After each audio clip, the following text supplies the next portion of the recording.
فاجت اختي وحاليا حنمشي على بيت زوج اختي. يا ربي دخيلك يا ربي دخيلك. مخطوبة. فبدنا نروح على بيت زوج اختي. شو حتصوروا فيديو مو قلتوا لي؟ والله لازم افتحي. فاختي وزوج اختي لك بس. يا تخيلوا بطول رجلي هي مدري شد عمرها 19 20 سنه. لا لا 17 عمري. ايه اختي وزوج يعني اختي مستحيل. وانا لعمري 25 سنه سنجل بائس تعيس. اقول لك شغله، بيقولوا انه ثواني، شو بيقولوا؟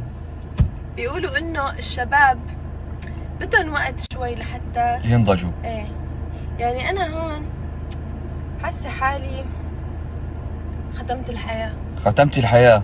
إيه. خلص يعني هي شو احسن شيء فيه واحد يتزوج وتزوجتي. لك خطأ. فزوج اختي تاخرنا عليه. يلا باي.